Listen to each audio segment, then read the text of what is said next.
Hello everyone, welcome to prep IAS. Prep IAS पे आप सबका स्वागत है।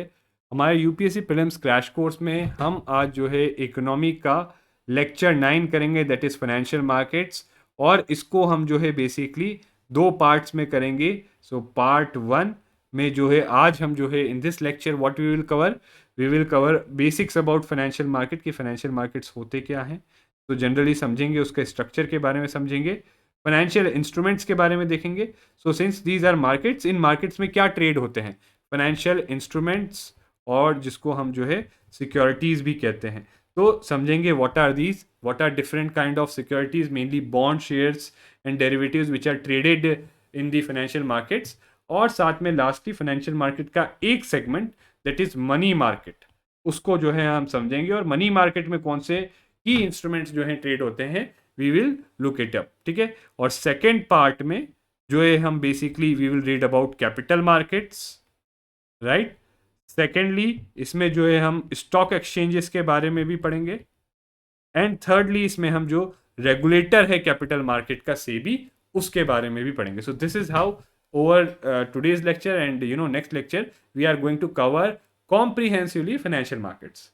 नाउ देखो, in general financial markets can set to be a place, जैसे मैंने ऑलरेडी बताया, कि जहाँ पे फाइनेंशियल इंस्ट्रूमेंट्स ट्रेड होते हैं। Now what is the purpose of financial markets? See, purpose of financial markets is simple. There are some businesses, some entities, some individuals who have lot of money, funds or capital, right? And they want to earn a return on that capital. कई लोग हैं जिनके पास ऐसे बहुत सारा पैसा रखा हुआ और उनको अपने पैसे पे एक रिटर्न चाहिए, कि उनके पास ऐसे पड़ा हुआ इतना कुछ फायदा नहीं हो रहा, so they want to earn a return. ठीक है। और on the other hand there are entities, businesses who need money, जिनको पैसा चाहिए so that they can run their businesses and all. So इन दोनों एंटिटीज को, इन दोनों जो है इस टाइप की पार्टीज को, जिनके पास एक्सेस फंड है और जिनको फंड चाहिए, financial market insures this financial intermediation work by the trade of these financial instruments. ठीक है। तो फाइनेंशियल इंस्ट्रूमेंट्स के ट्रेड से ये लेंडिंग, इन्वेस्टमेंट और बोरोइंग का काम जो है फाइनेंशियल मार्केट्स में होता है। ठीक है। एंड दीज ऑब्वियसली ये जो इंट्रैक्शन होता है आपका जो है, जिनके पास सरप्लस कैपिटल और जिनको कैपिटल की नीड है, ये जो है mainly this is done through various instruments like shares, your bonds and your derivatives, और उनको हम समझेंगे आप। ठीक है। तो सबसे पहला मेन इंस्ट्रूमेंट जो फाइनेंशियल मार्केट में सबसे ज़्यादा यूज होता है, it's one of the again major ones, okay, that is bonds. And what is a bond? Bond is a debt instrument. ठीक है। डेट मतलब बेसिकली एक ऑब्लिगेशन क्रिएट करता है बॉन्ड ऑन दी एंटिटी जो इसको इशू करती है, टू रिपे सर्टेन अमाउंट। ठीक है, कि कुछ अमाउंट उसको रिपे करना होगा एक टाइम पीरियड के बाद। तो एक लायबिलिटी क्रिएट करता है ऑन दी बॉन्ड इशूअर। याद रखना, bonds create a liability on the issuer. ठीक है। जबकि जो इन्वेस्टर है उसके लिए बॉन्ड्स एसेट हो जाते हैं, जो बॉन्ड खरीदता है, राइट। सो बॉन्ड में जो पैसा लगा के बॉन्ड खरीदता है, इन्वेस्टर होता है, उसके लिए बॉन्ड एसेट होता है। And investor basically by purchasing investing in bond, one lends money to corporations, government and other organisations, जो बेसिकली बॉन्ड इशू करती है, जिनको पैसे की जरूरत है। ठीक है। और इन रिटर्न इन्वेस्टर को क्या मिलता है? उनको इनको पैसा देने के, what does investor get in return for giving them money? Investor gets interest over the specified period. And also जब बॉन्ड मैच्योर हो जाएगा, मतलब से 5 साल का बॉन्ड है, कि 5 साल बाद बॉन्ड पे जो है मेंशन किया गया कि इतना पैसा जो बॉन्ड इशूअर है वो देगा टू द इन्वेस्टर, तो वो जो हो जाती है मेच्योरिटी हो जाती है। ठीक है, कि प्रिंसिपल अमाउंट जो है रिटर्न किया जाता है। ठीक है। तो ये दो चीज़ें मिलती हैं इन्वेस्टर को। ठीक है। इनिशियल इन्वेस्टमेंट के बदले रिटर्न में उसको जो है नॉर्मली एनुअली या सेमी एनुअली जो है इंटरेस्ट मिलता है। और बेसिकली जब पूरा मैच्योर हो जाता है बॉन्ड, तो बचा हुआ पैसा भी जो है इन्वेस्टर को मिलता है। ठीक है। Now let's see some common terms related to bonds. So face value, so face value of the bond is the amount that bond issuer promises to pay bond holder at maturity। यानी से government जो है, हमारी government of India, से it issues a bond with face value of 1000 for और bond की जो maturity है 5 ईयर्स है। ठीक है। सो जो इस बॉन्ड में बेसिकली इस बॉन्ड को परचेज करेगा, right, whoever will purchase this bond, जो भी इसको बॉन्ड को परचेज करेगा, उसको बेसिकली गवर्नमेंट प्रॉमिस करती है कि वो जो है उसको जो है 1000 रुपीज़ देगी आफ्टर जो है 5 ईयर्स। एंड ऑब्वियसली कितने में परचेज करेगा, सी फेस वैल्यू पे भी हो सकता है। So see first of all let's see कि पहली चीज जो है 1000 का बॉन्ड है, 5 ईयर्स की मैच्योरिटी है, यानी 5 साल बाद जो है जो भी जिस बॉन्ड को जिसने भी होल्डर है, जो भी इस बॉन्ड होल्डर है, वो 5 साल बाद ये बॉन्ड गवर्नमेंट के पास ला सकता है इस बॉन्ड के इशू होने की डेट से, और गवर्नमेंट ऑफ इंडिया से 1000 रुपये ले सकता है। ये पहली चीज। दूसरी चीज ऑब्वियसली इसके साथ क्या होता है, आपने पढ़ा कि इंटरेस्ट भी होता है, तो इंटरेस्ट भी होता है, उसको हम बोलते हैं कूपन रेट। ठीक है, तो मान लो इस पे जो है 10% इंटरेस्ट है। लेट्स अज्यूम देर इज जो कूपन रेट है वो हो गया 10%, यानी हर साल इस पे 10%, दैट इज 100 रुपीज इंटरेस्ट भी मिलता है। तो जो भी इस बॉन्ड को होल्ड करता है उसको जो है मैच्योरिटी पे 1000 रुपये मिलेंगे, और जो है हर साल जो है उसको 100 रुपये भी मिलेंगे एज इंटरेस्ट। ठीक है, और see this bond when it is issued, अब ये जो बॉन्ड है ये आपकी फेस वैल्यू है, right. So 1000 is your face value. ठीक है, now when bond is issued, ये जो है इस वैल्यू से ज़्यादा पे भी ट्रेड हो सकता है, 1010 पे भी हो सकता है, इस वैल्यू से कम पे भी हो सकता है, राइट। सो जब ज़्यादा पे होता है, it is this 10 rupees extra is known as premium on the bond, मतलब जो बॉन्ड पे एक्स्ट्रा पैसा जो लगता है that is known as premium. Okay, और जब कम पे होता है so that is known as discount, that तब बोलते हैं कि bond is traded on discount. तो जब बॉन्ड जो है फेस वैल्यू से ज़्यादा में परचेज किया जाता है या बाय या सेल किया जाता है तो इसको it is sold what said to be sold at a premium, और जब जो है कम वैल्यू पे सेल किया जाता है so it is said to be sold at a discount. ठीक है, I hope these concepts are clear. Coupon rate क्या होता है, फिक्स्ड रेट ऑफ इंटरेस्ट, यहाँ पे 10% की हर साल जो भी ये बॉन्ड होल्ड करता है उसको हर साल 10%, यानी जो मैच्योरिटी की वैल्यू है उसका 10% जो है 100 रुपीज़ हो गया, वो हर साल जो है उसको फिक्स्ड रेट जो है एवरी पीरियोडिकली मिलेगा। ठीक है, ये तो मिलेगा ही, प्लस जो है मैच्योरिटी होने पे जो है 1000 रुपये भी वापस मिलेंगे। ठीक है, now what is yield and yield to maturity. See yield to maturity से सिंपली कि क्या टोटल रिटर्न, कि अगर किसी बंदे ने बॉन्ड अभी लिया और 5 साल बाद जो है इस बॉन्ड को बेसिकली आफ्टर 5 ईयर्स जो है इस बॉन्ड को वो मैच्योरिटी पे जो है रिडीम करता है, यानी वापस गवर्नमेंट के पास ले जाता है, तो उसको टोटल रिटर्न कितना मिलता है if he has held the bond till maturity. So that is known as yield to maturity. ठीक है, कि मैच्योरिटी तक होल्ड की 5 साल होल्ड करने पे टोटल रिटर्न क्या मिलेगा। ओके, सो यहाँ पे इस केस में टोटल रिटर्न क्या मिलेगा यहाँ पे उसको, कि जो है 5 साल का इंटरेस्ट जो है 500 रुपये मिलेगा। ठीक है, दैट इज वॉट ही और she will get. Again it also depends on कि ये बॉन्ड कितने में खरीदा गया है। हो सकता है अगर फेस वैल्यू पे ही खरीदा है तो रिटर्न 500 रुपये ही है, बट अगर फेस वैल्यू से कम पे खरीदा है तो रिटर्न 500 से ज़्यादा होगा, फेस वैल्यू से ज़्यादा पे खरीदा है रिटर्न 500 से कम होगा। ठीक है, नाउ यहाँ पे यील्ड का जो कॉन्सेप्ट है ये इन जनरल, अगर जनरल बात करें हम तो यील्ड मीन्स कि भाई जो भी बॉन्ड आपने लिया उस पर आपको रिटर्न कितना मिल रहा है। ठीक है, और ये रिटर्न कम ज़्यादा हो सकता है डिपेंडिंग ऑन मार्केट प्राइस। ठीक है, मार्केट प्राइस, फेस वैल्यू और कूपन रेट के बेसिस पे ये जो है बॉन्ड का यील्ड वेरी करता है ना। यहाँ पे बहुत इंटरेस्टिंग चीज़ है कि ये बहुत कॉम्प्लिकेटेड कई लोगों को लगता है कि बॉन्ड यील्ड मतलब बेसिकली बॉन्ड पे कितना रिटर्न मिल रहा है, बॉन्ड प्राइस और इंटरेस्ट रेट की इनमें क्या रिलेशन है। ठीक है, सो अगर हम अपना पिछला एग्जांपल लें, से there is a bond of 1000 rupees with 5 years maturity और कूपन रेट है 10%।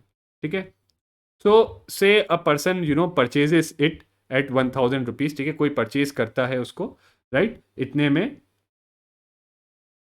और जो है बेसिकली उसको जो है यहाँ पे रिटर्न जो है 10% पे, राइट, इंटरेस्ट रेट क्या है यहाँ 10%। ठीक है, सो 10% पे मिलता है, सो ही परचेज इट फॉर 1000 ओनली। ठीक है, तो यील्ड क्या मिलती है उसको, 100 रुपीज़ का जो है रिटर्न मिल रहा है एनुअली, एक साल में। ठीक है, so bond price is this.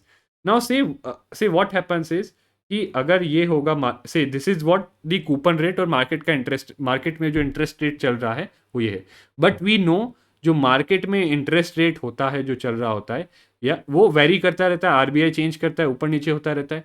Now कल को ऐसा होता है कि आरबीआई चेंज करता है और कल को गवर्नमेंट बॉन्ड इशू करती है 11% इंटरेस्ट रेट पे। ठीक है, 11% पे, ठीक है, बॉन्ड इशू करती है, तो यहाँ पे यील्ड क्या हो जाएगा, सेम उसका सेम नया बॉन्ड जो आया इसी टाइप का सेम बॉन्ड आया, बट विथ कूपन रेट जो है उसका 11% हो गया। नया बॉन्ड इशू किया, राइट, 11%, क्योंकि इंटरेस्ट रेट बदलता है तो बॉन्ड का भी बदलेगा। ठीक है, सो इंटरेस्ट रेट बदला तो यहाँ पे 11% पे इशू किया, तो यहाँ पे यील्ड अब 110 रुपये हो गया, राइट।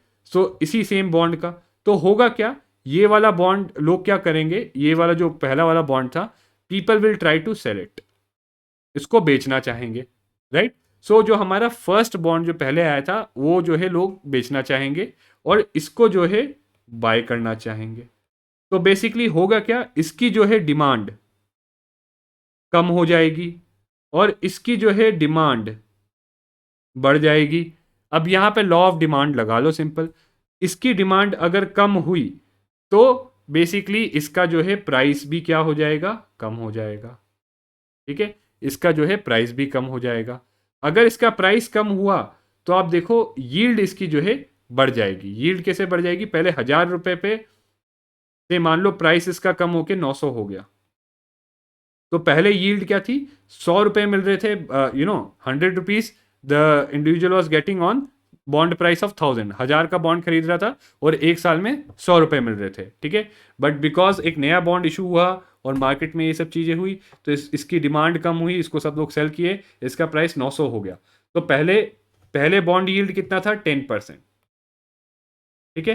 पहले बॉन्ड यील्ड 10% था, अब 900 रुपये का बॉन्ड है और जो है बेसिकली ये जो है उस पर रिटर्न कितना मिल रहा है, 100 रुपये। तो 900 रुपये के बॉन्ड पे आपको 100 रुपये रिटर्न मिल रहा है, ठीक है। So the yield increases to somewhat 11 point something something percent, ठीक है। सो इतना परसेंट जो है आपका यील्ड हो गया, तो इसका यील्ड बढ़ गया, okay. So this is the idea behind it. जबकि ये जो बॉन्ड है इसका जो है क्या होगा, यील्ड जब मार्केट में ट्रेड होगा इसका यील्ड जो है कम हो जाएगा, ओके।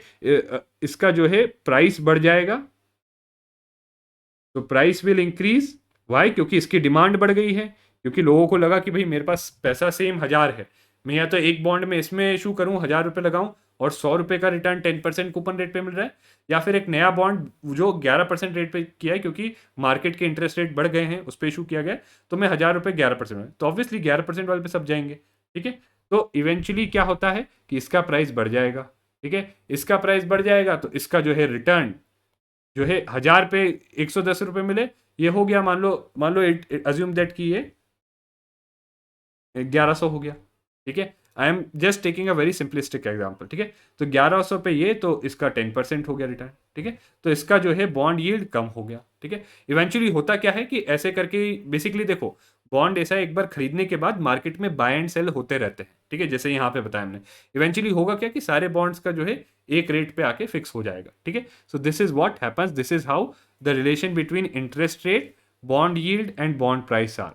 तो सिंपली अगर आपको रिलेशन में यहाँ पे बताना चाहूँ यहाँ पे, तो अगर बॉन्ड यील्ड की बात करें so it is inversely proportional to bond price, right. अगर सिंपली मैं आपके लिए लिखूं, let me just write it more simply. So यहाँ पे पहले लिखते हैं इंटरेस्ट रेट, ठीक है। और अगर इंटरेस्ट रेट आपका इंक्रीज होगा तो बॉन्ड का जो है प्राइस, जो ओरिजिनल बॉन्ड का प्राइस है वो डिक्रीज होगा, और ओरिजिनल बॉन्ड का प्राइस डिक्रीज होगा तो आपका जो बॉन्ड यील्ड है जिसकी हम बात करते हैं मेन, बॉन्ड की यील्ड, वो क्या होगी, प्राइस और यील्ड का relation, I hope you get, yield जो है बढ़ जाएगी, ठीक है। और इंटरेस्ट रेट अगर घटेगा, मान लो ये की जगह 9% पे होता, तो क्या होता, उल्टी सिचुएशन हो, ये 9% पे होता तो यहाँ पे फिर इसको सेल करने की जगह लोग जिसके पास 1000 रुपये, वो ये वाला बॉन्ड जो है ज़्यादा में लेना प्रेफर करेगा, क्योंकि इस पे उसको ज़्यादा रिटर्न मिल रहा है कंपेयर टू दिस बॉन्ड, और ये नया वाला बॉन्ड जो है लोग सेल करना चाहेंगे या खरीदना नहीं चाहेंगे, और क्योंकि वो खरीदना नहीं चाहेंगे तो ये 1000 पे नहीं, उससे कम वैल्यू पे बिकेगा। तो होगा क्या कि अगर इंटरेस्ट रेट कम हुआ तो बॉन्ड का प्राइस बढ़ गया, बॉन्ड का प्राइस बढ़ गया तो बॉन्ड का यील्ड कम हो गया। और अगर ये ज़्यादा कॉम्प्लिकेटेड लगता है तो ये टेबल आपके लिए मैंने बना दी है, आप लोग ये अपने जो है उसमें बना के रख लीजिए, this is the relation between that. और बाकी अब एक्चुअली इसको अप्लाई क्वेश्चंस में कैसे करोगे, सी इतना याद रखो ये चीज़। उसके बाद जो है इंटरेस्ट रेट आपका, आपको पता है मार्केट में जो है inflation, it is dependent on inflation, it is dependent on economic growth, बहुत सारे फैक्टर्स पे, ठीक है, इन्वेस्टर सेंटिमेंट, बहुत सारी चीज़ों पे डिपेंड करता है। तो पकड़ो एक फैक्टर जैसे इन्फ्लेशन पकड़ो, अगर इन्फ्लेशन आपका इंक्रीज हो रहा है तो आरबीआई भी क्या इंटरेस्ट रेट जो है बढ़ाएगा।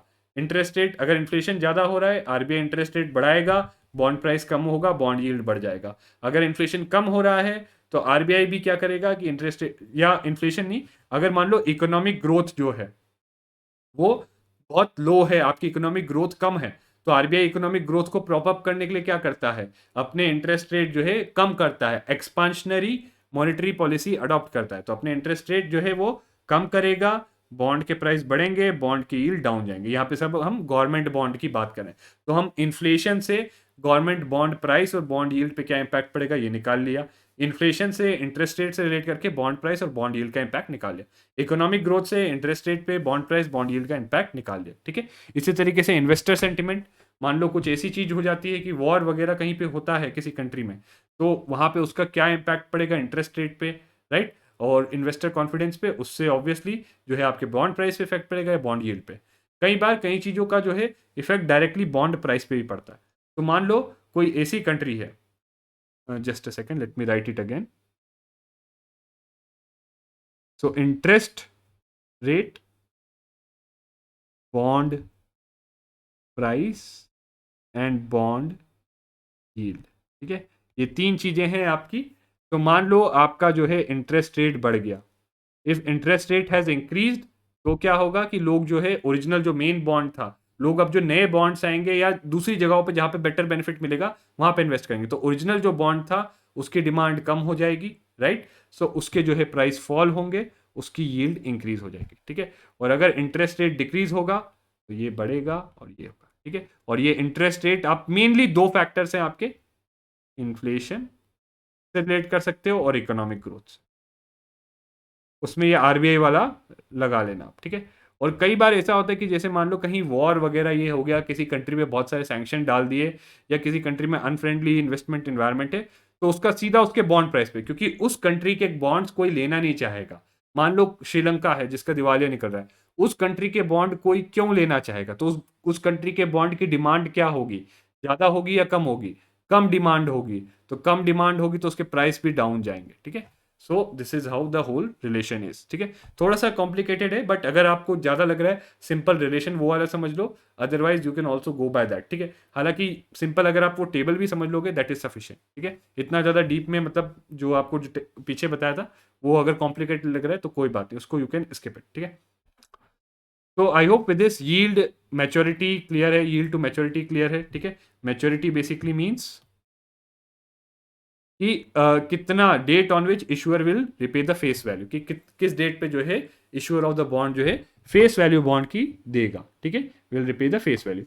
एंड बॉन्ड मार्केट सी, जहाँ पे अगेन फाइनेंशियल मार्केट का एक पार्ट है, और फाइनेंशियल मार्केट का वो पार्ट जहाँ पे बॉन्ड्स जो हैं बाय एंड सेल किए जाते। देखो बॉन्ड पहली बार इशू किया जाता है, उसके बाद जो है जिसने को मिला वो उसको फर्दर बाय सेल करता रह सकता है। ठीक है, और उसको बाय सेल करने से अभी हमने देखा कि बॉन्ड प्राइस यील्ड पे क्या इंपैक्ट पड़ता है, और ये सब बाय सेल कहाँ होता है, बॉन्ड मार्केट में। ठीक है, यहाँ पे गवर्नमेंट सिक्योरिटीज, कॉर्पोरेट बॉन्ड्स और म्युनिसिपल बॉन्ड जो है बाय एंड सेल किए जाते हैं। ठीक है, so with this I hope आपको bond price, interest rate, bond price और यील्ड का रिलेशन क्लियर है।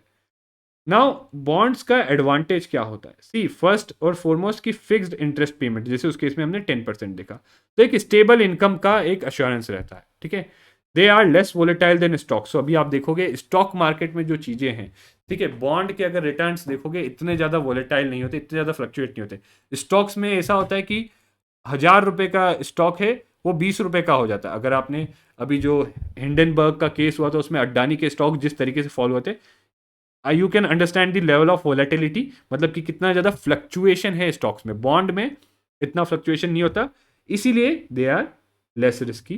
Capital preservation, so yes, bond में जो है बहुत ज़्यादा लॉस होने का भी वो नहीं होता। जैसे अभी आपने देखा ना कि because of that report Hindenburg की, गौतम अड्डानी का कितना ज़्यादा लॉस हो गया, because most of his wealth जो थी गौतम अड्डानी की, it was in form of stocks. ठीक है, स्टॉक्स के फॉर्म में थी। Now what are disadvantages of bond? ठीक है, डिसएडवांटेज ये है कि ऑब्वियसली सेफ है इसलिए रिटर्न्स लो है। देखो एक सिंपल फाइनेंशियल मार्केट में फंडा है कि risk is proportional to returns. तो जितना ज्यादा रिस्की आप फाइनेंशियल इंस्ट्रूमेंट है उतना ज्यादा रिटर्न होगा। तो more the risky financial instrument, more the return. और रिस्क कैसे देखा जाता है कि भाई एंड में मतलब क्या क्या अलग अलग टाइप के रिस्क है और एंड में कितना पैसा मिलना है, लॉस होने का कितना पोटेंशियल है, उससे देखा जाता है आपका रिस्क। ठीक है, इन्फ्लेशन रिस्क होता है, यस वी नो कि इन्फ्लेशन सी बॉन्ड में बेसिकली हो क्या रहा है, एक एंटिटी जो इन्वेस्टर है बॉन्ड में क्या कर रहा है, एक तरीके से पैसा लेंड कर रहा है, उधार दे रहा है। अगर आपको पता हो, हमने अपने जो है इन्फ्लेशन वाले चैप्टर में पढ़ा था कि inflation benefits debtors and causes loss for creditors.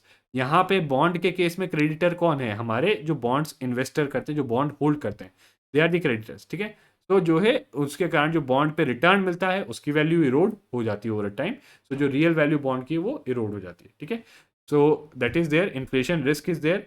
Then credit risk, basically bond holder bond default कर सकता है कि क्या पता वो 5 साल बाद सामने वाला रिपे करना मना कर दे। गवर्नमेंट सिक्योरिटीज के केस में नहीं होता, बट देखो ये याद रखना बॉन्ड सिर्फ गवर्नमेंट के लिए ही नहीं होते, there are 2 types of categories. ठीक है, गवर्नमेंट बॉन्ड्स हो जाते हैं which are called gilt edge, they are the most secure bonds. ठीक है, इसमें डिफॉल्ट का मिनिमम रिस्क रहता है। और दूसरे होते हैं कॉर्पोरेट बॉन्ड्स। तो इसमें जो है सी जो बिजनेसेस कॉर्पोरेट्स होते हैं, बड़े बड़े एमएनसी वगैरह, नॉर्मली उनका पैसे लेने का तरीका क्या है, बैंक से लोन लेना, but this is an alternative way, corporate bonds is an alternative way to get money not from banks but from financial markets and other financial institutions who they can issue their bonds and other financial institutions can invest their money in their bonds। ठीक है, सो credit risk होता है कि borrower जिसने bond issue किया है इस case में वो डिफॉल्ट कर दे। ठीक है, और इंटरेस्ट रेट रिस्क तो होता ही है कि इंटरेस्ट रेट राइज करते हैं तो बॉन्ड प्राइस फॉल हो जाएंगे लीडिंग टू कैपिटल लॉसेस। ठीक है, सो यहाँ पे हमने देखा ना इंटरेस्ट रेट अगर बढ़ा तो हो सकता है नए bonds, see you could see it as 2 ways। Interest rate अगर बढ़ा, आपके पास 100 रुपये हैं, लेट्स सिंप्लीफाइड, आपके पास 100 रुपये हैं, अब आपके पास 2 एवेन्यू, एक 10% इंटरेस्ट रेट देने वाला पुराना बॉन्ड है और एक जो है अब जो मार्केट में इंटरेस्ट रेट है वो 12% है, यानी 12% में आप कहीं बॉन्ड हो दूसरे ने या फिर कहीं और भी इन्वेस्ट कर सकते हो।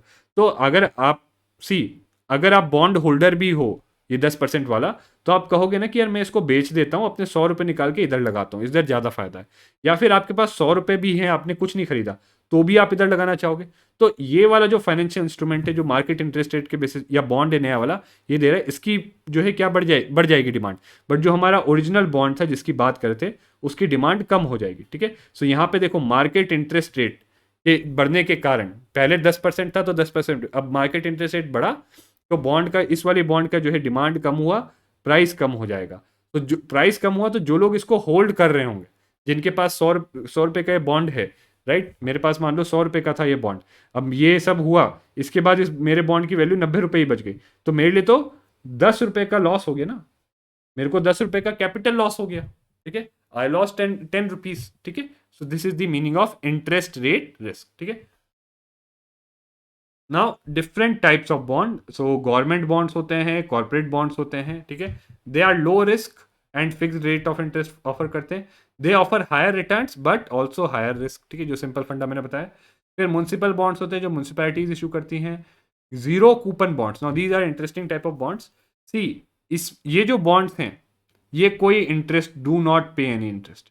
अभी तक हम क्या देख रहे थे, बॉन्ड्स इंटरेस्ट पे करते हैं, जीरो कूपन बॉन्ड्स पूरे जो टेन्योर होता है बॉन्ड का इंटरेस्ट नहीं पे करते, rather they are issued at a discount. So यानी अगर किसी ने बॉन्ड इशू किया है 100 रुपये का फेस वैल्यू, कि 5 साल बाद जो है I have issued a bond that if you bring this bond 5 years after to me, जो है मैं आपको 100 रुपीज दूंगा, तो ये 100 रुपये पे नहीं दूंगा, इसको मैं डिस्काउंट पे देता हूँ, मैं कहूँगा कि 80 रुपये में अभी आप ले लो, कि अभी आप ये लो 80 रुपये मुझे दे दो और मेरा ये 100 रुपये का बॉन्ड लो, 5 साल बाद मेरे पास जो है you can bring this bond after 5 years to me and I will give you 100 rupees. ठीक है, this is what a zero coupon value, zero coupon bond. ठीक है, सो फर्स्ट थिंग इसमें क्या है कि डिस्काउंट हो गया, ये 20 रुपये का डिस्काउंट हो गया फेस वैल्यू पे, और दूसरी चीज रिडीम्ड एट पार, यानी रिडेम्पशन जो है फेस वैल्यू पे होता है ऑन मैच्योरिटी। ठीक है, सो एक कैपिटल एप्रिसिएशन, यानी जो जिसने इन्वेस्ट किया है उसको 20 रुपये का कैपिटल एप्रिसिएशन हुआ है। ठीक है,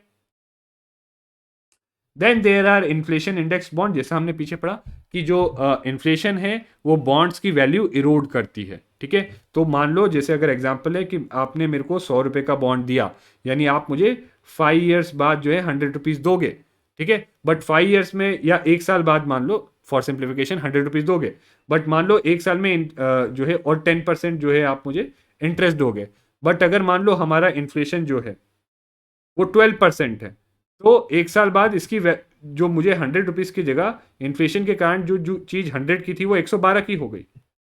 ठीक है, तो एक्चुअली जो रियल वैल्यू है मेरे बॉन्ड की वो इरोड हो गई। ठीक है, रियल वैल्यू मेरे बॉन्ड की जो है इरोड हो गई। ठीक है, सो उसी से बचाने के लिए जो बॉन्ड्स हैं they are linked to inflation rate and provide a hedge against inflation, और inflation rate is adjusted to match जो इंटरेस्ट रेट जो है बॉन्ड का वो जो है किसी तरीके से एक तरीके से इन्फ्लेशन से लिंक्ड है और it is adjusted to match the inflation rate, insuring real rate of return remains constant. ठीक है, then convertible bonds, so these are see convertible bonds क्या है, एक हाइब्रिड इंस्ट्रूमेंट है, क्योंकि ये शेयर्स और बॉन्ड्स दो डिफरेंट क्लासेस ऑफ इंस्ट्रूमेंट का मिक्स है। ठीक है, डिफरेंट टाइप्स ऑफ इंस्ट्रूमेंट का मिक्स है। ठीक है, सो कन्वर्टिबल बॉन्ड बेसिकली नाम से समझ जाओ, कन्वर्ट हो सकते हैं।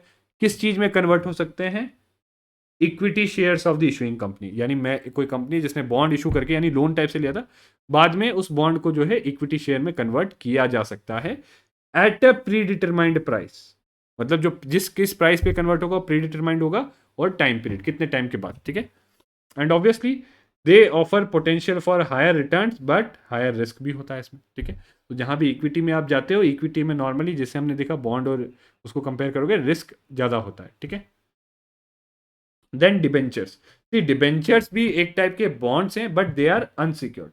Most of the bonds normally see, हालांकि ये कोई ऐसा हार्ड एंड फास्ट नहीं, डिबेंचर्स सिक्योर्ड भी हो जाते हैं but mostly debentures are unsecured. ठीक है, कि और they are issued by small corporations. ठीक है, छोटी मोटी जो है उनके थ्रू इशू किया जाता है एंड इसमें हायर रिस्क के हैं। ठीक है, हायर रिस्क के प्लस जब मान लो इनको जो है रिपेमेंट का मान लो जैसे डिफॉल्ट का टाइम आया तो डिबेंचर्स को लास्ट प्रायोरिटी दी जाती है, डिबेंचर से पहले बॉन्ड पे आउट किए जाते हैं।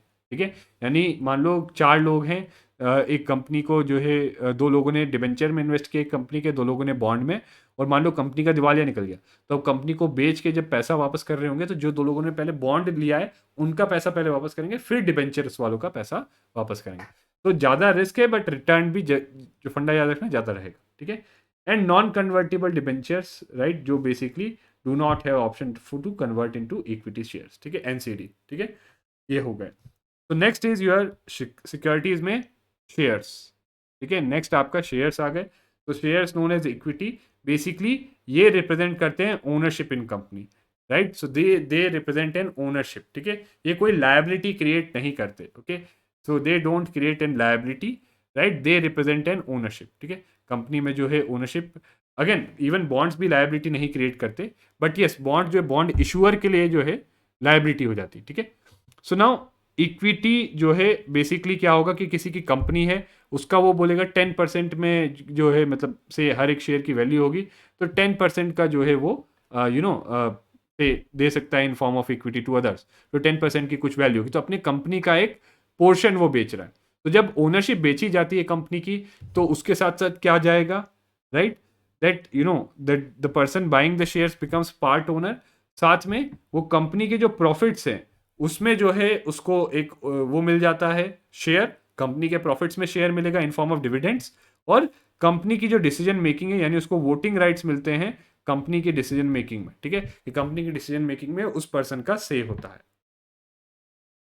What are advantages and disadvantages of equity share, see advantages क्या है कि भाई हायर रिटर्न्स, आप देखते हो लोग स्टॉक मार्केट में ट्रेड करते हैं, पर्टिकुलरली शेयर्स में ट्रेड करते हैं कई बार, तो लोग शेयर्स में बहुत बड़ा विंडफॉल मतलब बहुत ज़्यादा गेन होता है उनको, बहुत हाई रिटर्न, बट उसी के साथ साथ जो है उतना ही ज़्यादा वोलेटाइल और रिस्क। तो याद रखो वही फंडा कि हाई रिटर्न भी हो सकता है तो हाई रिस्क भी हो सकता है, दोनों चीज़ें। ठीक है, क्योंकि बहुत ज़्यादा वोलेटिलिटी होती है।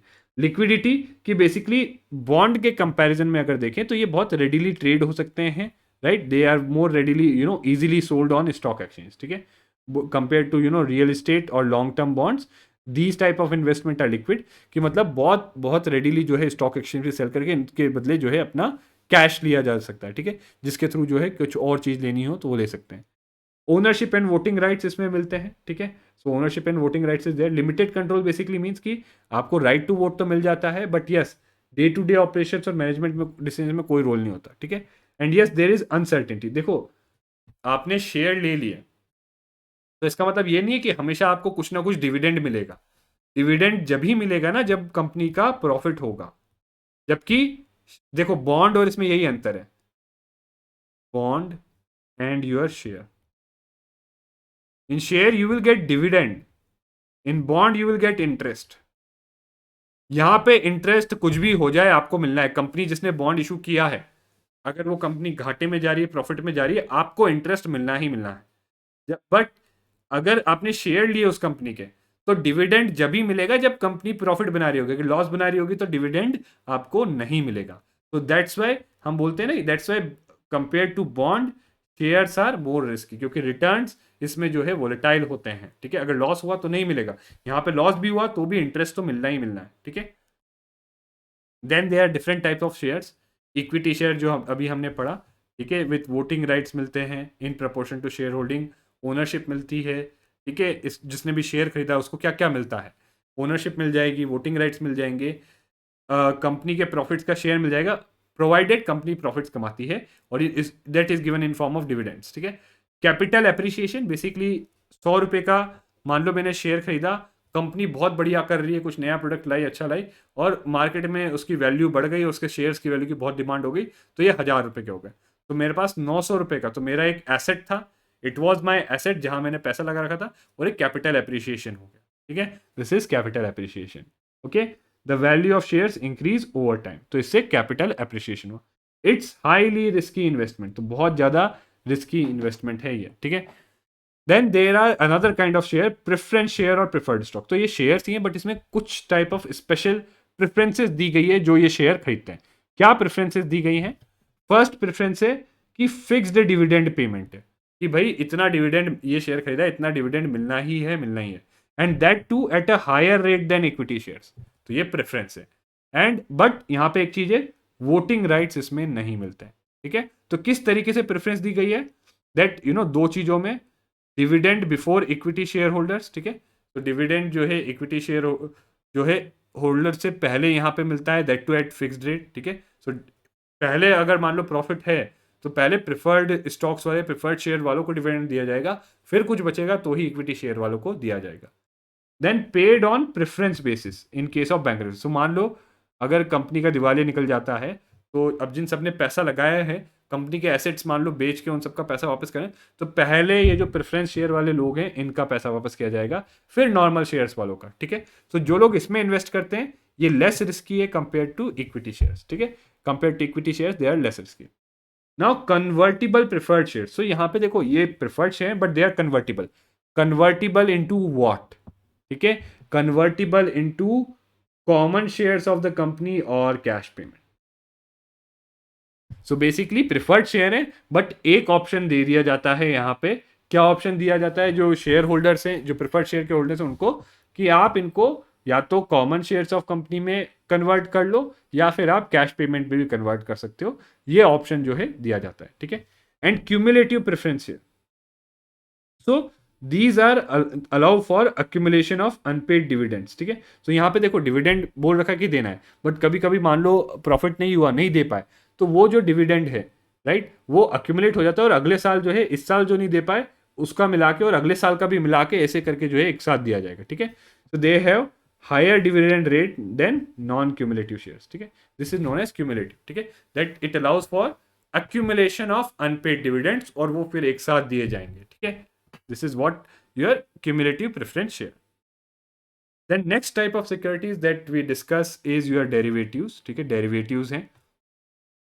Now अगर इनकी बात करें, so what is derivative? That it is nothing but एक contract होता है, फाइनेंशियल कॉन्ट्रैक्ट, ठीक है। एक पेपर पे कॉन्ट्रैक्ट होता है, फाइनेंशियल लीगल कॉन्ट्रैक्ट होता है, दो या उससे ज़्यादा पार्टीज में, एंड इस कॉन्ट्रैक्ट में कुछ भी हो सकता है, there could be anything in this contract, but जो मेन चीज़ है कि इस कॉन्ट्रैक्ट की भी एक वैल्यू होती है, और किस चीज के बेस पे सी इस कॉन्ट्रैक्ट की वैल्यू जो होती है वो डिराइव होती है underlying asset, group of asset से।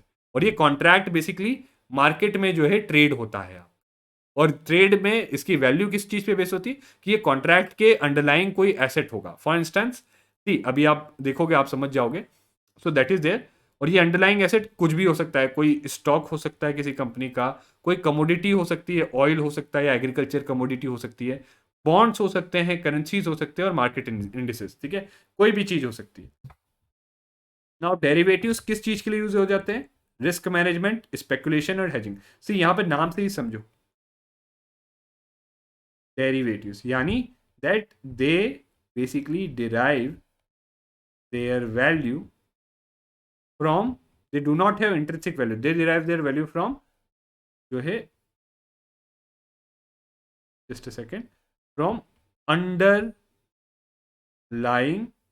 asset, ठीक है, इनकी वैल्यू। और वो अंडरलाइंग एसेट क्या हो सकता है? आपके स्टॉक्स हो सकते हैं, आपका जो है बॉन्ड्स वगैरह ये सब हो सकते हैं, ठीक है। उसके बेसिस पे उसकी वैल्यू बढ़ेगी घटेगी, तो इसकी वैल्यू भी बढ़ेगी और घटेगी, ठीक है।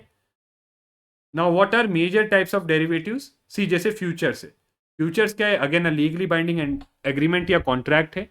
और किस चीज का कॉन्ट्रैक्ट है?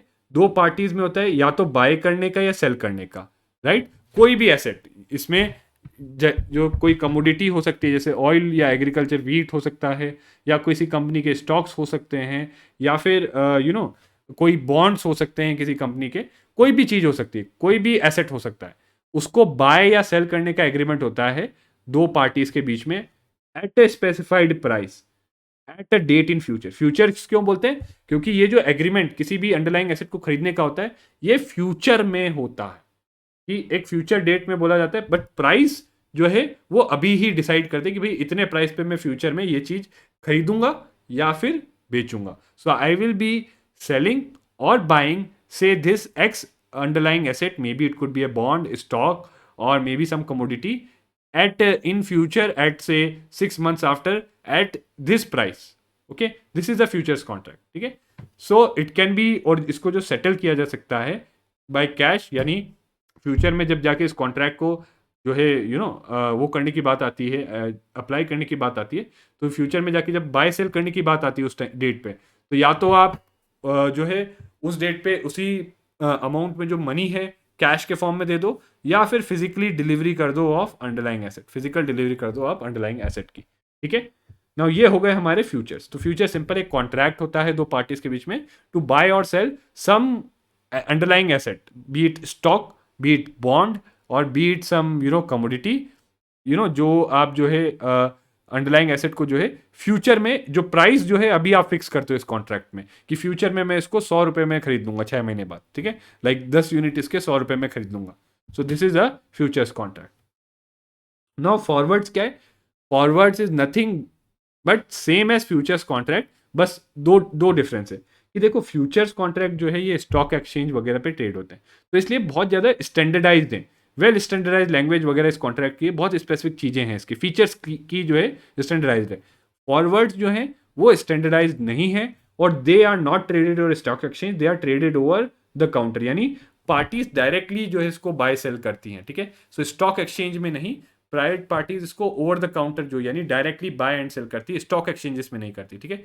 तो दो चीजें, फॉरवर्ड्स पूरा सेम एज फ्यूचर्स है, but the only difference, two differences है कि ये फ्यूचर्स की तरह स्टैंडर्डाइज नहीं है, पहली चीज, और दूसरी चीज जैसे फ्यूचर्स स्टॉक मार्केट में ट्रेड होते हैं, फॉरवर्ड्स स्टॉक मार्केट में नहीं, ओवर द काउंटर मार्केट में बिटवीन प्राइवेट पार्टीज जो है ट्रेड होते हैं, ठीक है। Then comes options. तो options is a contract which gives the holder right, so but not the obligation. See अभी तक जो फ्यूचर्स और फॉरवर्ड्स है, इस सब में क्या है? There is an obligation to honour the contract, ठीक है।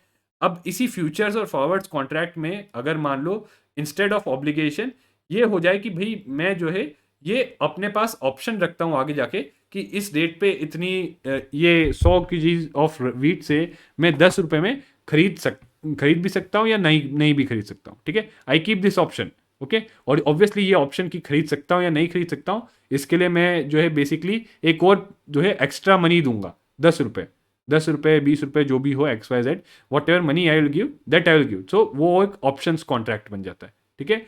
तो इट गिव्स द होल्डर, जो भी ऑप्शन कॉन्ट्रैक्ट होल्ड करता है, right but not the obligation to buy and sell an underlying asset at a specified price at a date in future. तो again इसमें भी वही सेम चीज है कि एक कोई एसेट होगा, स्टॉक होगा, बॉन्ड होगा, या फिर आपका जो है स्टॉक होगा, बॉन्ड होगा, या फिर आपका it could be what we could say maybe some commodity, agriculture commodity, oil या वीट, कुछ भी हो सकता है। और इसका क्या एग्रीमेंट होगा दो पार्टीज के बीच में, से एक पार्टी बोलेगी कि मान लो से पार्टी ए सेज दैट कि मैं फ्यूचर में जाके जो है वीट जो है 100 kg खरीदूंगा at the rate of 50 rupees per KG. ठीक है, this is a futures contract. Okay, क्योंकि इसमें बड़ा स्टैंडर्डाइज है। अगर यही जो है, और फिर ये स्टॉक मार्केट पे ये कॉन्ट्रैक्ट ट्रेड होगा, राइट। और इस कॉन्ट्रैक्ट की डिमांड या सब जो है खरीदना जब चाहेंगे लोग, जब आपका जो है गेहूं का प्राइस जो है कम होगा, तो लोग इसको खरीदना चाहेंगे, क्योंकि लोगों को पता है गेहूं का प्राइस कम हो रहा है, तो इसमें जो है ये ज़्यादा में मुझे बेचेगा। ठीक है, so people will buying, start buying it. ठीक है, बट ऑप्शंस में क्या होता है कि वन कीप्स एन ऑप्शन, कि मैं खरीद भी सकता हूँ या नहीं भी, बट ऑब्वियसली इस ऑप्शन के लिए उसको जो है कुछ एक्स्ट्रा प्रीमियम या पैसा देना पड़ता है। So this is what is option. और दो टाइप के ऑप्शन होते हैं जहाँ जो जो होल्डर को मिल सकते हैं। One, the right to buy an underlying asset, कि राइट टू बाय, इसको हम बोलते हैं कॉल ऑप्शन। जब एक पर्सन की मैं बाय करूंगा या नहीं करूंगा, ये राइट रखता हूं मैं बाय करने का, बट मेरे पे ऑब्लिगेशन नहीं है। रिमेंबर दिस, मेरे पास राइट है फ्यूचर में जाके इतना बाय करने का, बट अगर मैं नहीं करना चाहूँ तो मैं नहीं भी बाय करूंगा तो भी मेरा कुछ नहीं होगा। बट मैं करना चाहूँ तो मेरे को अगर बाय करना होगा तो आपको मुझे प्रोवाइड करना होगा ये चीज। ठीक है, this is what is meant by right. तो इसको समझो, right but not an obligation. कि फ्यूचर में मेरे पास वो जो है, अगर ऐसा ऑप्शन होता, जैसे अगर मेरे पास फ्यूचर्स कॉन्ट्रैक्ट होता तो मुझे जो है बाय करना ही करना है। बट अगर मैं ऑप्शंस कॉन्ट्रैक्ट लेता, सेम जो वीट वाला एग्जांपल दिया था, तो मेरे पास राइट होता।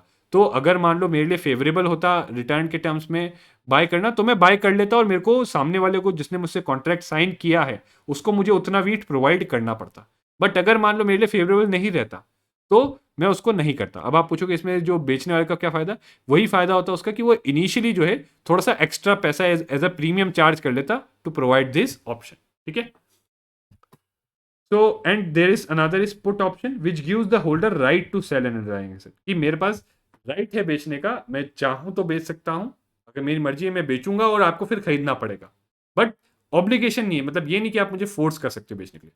Right, I hope you understand this point of right but not the obligation. बहुत इंपॉर्टेंट है ऑप्शन को समझने का, बाकी सारा फ्यूचर से सेम है ये। These are derivatives. Okay, now let's come on to the structure of Indian financial markets. ठीक है, इंडियन फाइनेंशियल मार्केट्स का स्ट्रक्चर देखते हैं। तो अगर स्ट्रक्चर देखें फाइनेंशियल मार्केट्स का, तो basically it is divided into money market and capital market. ठीक है, अभी अब हमने सारे जो इंस्ट्रूमेंट्स होते हैं वो ट्रेड होते हैं वो देख लिए। अब मेनली जो है स्ट्रक्चर देखेंगे हम, और most probably we will be discussing money market and your capital market and stock exchange and जो है rest of the SEBI and all in our next lecture. ठीक है, तो structure of Indian financial market की बात करें तो देर इज मनी मार्केट, जिसको फर्दर ऑर्गेनाइज्ड और अनऑर्गेनाइज में डिवाइड किया जाता है। ये अनऑर्गेनाइज हमारे लिए इतना इंपॉर्टेंट नहीं है, मेन हमारे लिए ऑर्गेनाइज मार्केट इंपॉर्टेंट है, जिसमें टी बिल्स, कॉल मनी जो है और जो है सर्टिफिकेट ऑफ डिपॉजिट्स हो गए, कमर्शियल बिल्स पेपर और बैंक डिपॉजिट्स वगैरह ये सब होते हैं। ठीक है, जबकि कैपिटल मार्केट में क्या होता है आप सबको पता होगा, IPOs, so stock shares. Basically capital market में क्या होता है कि आपका जो है you know all these long term things are there. ठीक है, सो अगर हमें मनी मार्केट और कैपिटल मार्केट को डिफ्रेंशिएट करना हो तो there are two main points of difference. पहला पॉइंट ऑफ डिफरेंस ये है कि ये शॉर्ट टर्म है, which is less than 1 year. ठीक है, और ये जो है लॉन्ग टर्म है। ठीक है, तो this is long term which is more than 1 year. ठीक है, ये मेन डिफरेंस है। इसके अलावा कैपिटल मार्केट में जो है आपके शेयर्स एंड बॉन्ड्स, राइट, जो है डेट और equity, debt as well as equity. ठीक है, डेट और इक्विटी जो है दोनों जो है आपके लिए जो है ट्रेड होते हैं, जबकि यहाँ पे मेनली जो है डेट इंस्ट्रूमेंट्स जो है वो ट्रेड होते हैं। ठीक है, नाउ एक क्वेश्चन मैं आप सबसे पूछना चाहता हूँ ये डेरिवेटिव्स के कॉन्टेक्स्ट में। सी, आपने 3 डेरिवेटिव्स देखे, futures, forwards and options. I would like to ask you कि कौन सा डेरिवेटिव जो है लीस्ट रिस्की है, which derivative you feel is the least risky, please tell in the comments. ठीक है, कॉमेंट्स में बताइए। राइट। सो अगर मनी मार्केट कैपिटल मार्केट देखो, so money market is a market for debt securities, ठीक है, याद रखना। And that too for short term, usually less than 1 year, right. For instance जो आपके 91 डे टी बिल्स होते हैं उनके लिए, ठीक है, usually less than 1 year, for example market for 91 day T bills, ठीक है। So the market encompasses the trading and issuance of short term non equity debt, right, instruments including T bills. सो याद रखो, non equity debt instrument like T bills, commercial papers, bankers acceptance, certificate of deposit, ये सब हम जो है अब जो हमारी नेक्स्ट क्लास होगी तो उसमें डिस्कस करेंगे, ठीक है। Then capital market is market for long term debt and equity, दोनों चीज़ें आ गई, लॉन्ग टर्म भी और डेट के साथ साथ इक्विटी इंस्ट्रूमेंट्स जो है वो भी ट्रेड किए जाते हैं इधर, ठीक है। तो अगेन, और इसमें जो है comprising both equity and debt issued and traded, तो इशू भी किए जाते हैं इसमें और ट्रेड भी किए जाते हैं। और this also includes private placement sources of debt and equity, ठीक है। तो इसमें ये नहीं कि सिर्फ स्टॉक मार्केट में जो ट्रेड होता है वही नहीं आता है इसमें। सी कैपिटल मार्केट में नॉर्मली द बिगेस्ट कंफ्यूजन जो लोगों की कैपिटल मार्केट में कि बस स्टॉक मार्केट नहीं, स्टॉक मार्केट के अलावा भी कहीं भी ये चीज़ लॉन्ग टर्म के लिए ट्रेड हो रही है तो वो कंट्री के फाइनेंशियल मार्केट में उसके कैपिटल मार्केट का पार्ट है, ठीक है। और फर्दर कैपिटल मार्केट को डिवाइड किया जाता है प्राइमरी एंड सेकेंडरी, ये हम अभी आगे जो है अगले उसमें पढ़ेंगे, ठीक है। This we will be reading in next lecture. तो जो अगला लेक्चर है, आई न्यू मैंने कहा था कि अभी करेंगे, but if I start discussing money market, ये लेक्चर जो है और थोड़ा सा ज़्यादा लंबा हो जाएगा, राइट। एंड आई थिंक जितना जो है रिकॉर्डेड उसमें, लाइव क्लासेस में जो है लंबी क्लासेस भी इतना वो नहीं होती, बट रिकॉर्डेड में थोड़ा सा कंसंट्रेशन लूज हो जाता है, ठीक है। सो नेक्स्ट जो है हम पढ़ेंगे अब अगले लेक्चर पार्ट 2 में money market and capital market, और उसके बाद जो है हम स्टॉक एक्सचेंजेस एंड सेबी। तो ये चारों टॉपिक्स जो है मोस्ट प्रॉब्ली हम नेक्स्ट क्लास में कवर कर लेंगे in our financial market part 2। And wish you all basically belated happy Holi, okay.